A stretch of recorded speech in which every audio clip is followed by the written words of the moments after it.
As a result of the heavy efforts that we had invested together with the Secretary General, we've managed to export Ukrainian grain through the Black Sea, finding its way to the rest of the global markets. Istanbul Convention that allowed this export is still very much vital, and the exports are gaining momentum as time goes by. This is a critical agreement that was undertaken jointly with the United Nations, and this is one of the greatest accomplishments of the United Nations in the recent decades. And I think the international community revived its confidence in the United Nations as a result of Istanbul Convention, because Istanbul Convention proves once again that negotiations can yield results, especially in issues which are vital to all the parties involved. And the similar approach has been assumed by us when it comes to the Zaporizhzhia nuclear power plant that is threatening the security of the entire globe. The conflict is escalating, and we are investing tremendous efforts in order to ensure that the war will be finalized by protecting the territorial integrity and the sovereignty of Ukraine once and for all. And we would like to launch an appeal to all the international organizations and the countries of the world to support peaceful initiatives of Turkey to settle this dispute once and for all. We need a dignified way out of this crisis, and that can only be possible through a diplomatic solution which is rational, which is fair, and which is applicable. And on the other hand, all these disasters affecting millions of people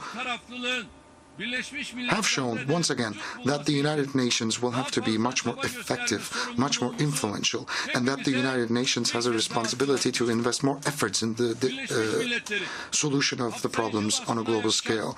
The United Nations will have to be much more inclusive and be capable of creating certain solutions for a more fair world.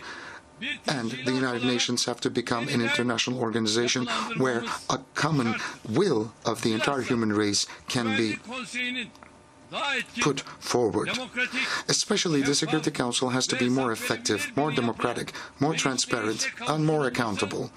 It has to be more functional, and it is going to be for the entire human race in its search for peace, justice, and welfare.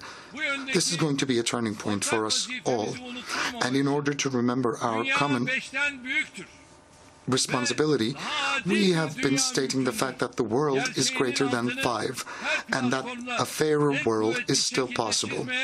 These are the remarks that we've been repeating in every platform, in every chance that we got. We are committed, and we are driven in our fight, and we expect the entire world to support us. And that's what I would like to call out to you once again. We are fighting against terrorist organizations such as PKK and its offsprings, which are imposing a great and a clear threat upon our Turkey and our security forces. This terrorist organization is changing its name on a continuous basis, and it's trying to legitimize itself. And we have to call out to the global forces to stop weaponizing these terrorist organizations and to stop making the same mistakes of the past. We are powerful enough to take all the measures against terrorism, and that is an information that I need to remind you of once again.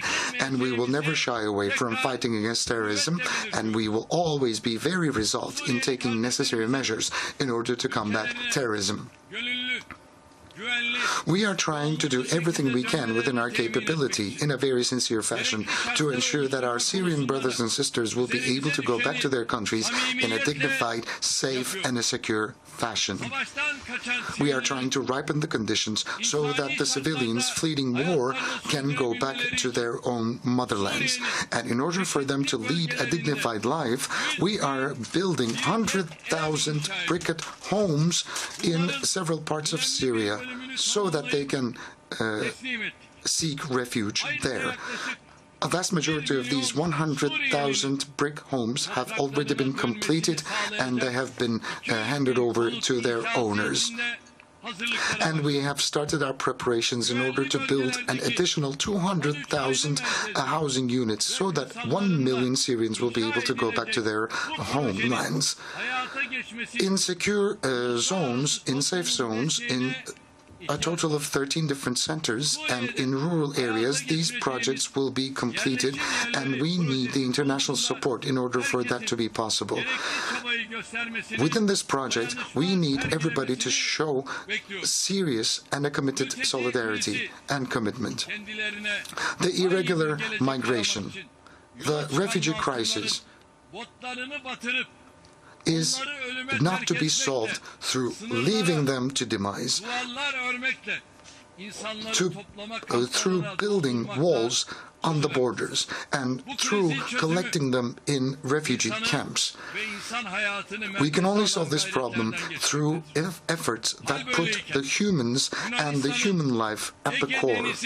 When that is the situation, we can clearly see that the Greeks are becoming much more tyrant towards the refugees around the Aegean Sea and the Eastern Mediterranean. As Turkey, we don't want to see the bodies of babies such as Aylan to be washed ashore. But at the same time, Greece is unfortunately pushing back these refugees in an illegal fashion, in a very tyrant fashion, turning the Aegean into a graveyard for refugees. Last week, a 9-month-old, a baby called Asım, and a 4-year-old Abdul Wahab have lost their lives because that the Greek Coast Guard forces sank their boats. And I think it's nighttime for Europe and for United Nations and other international organizations to say, stop, enough to such crimes, which are crimes against humanity.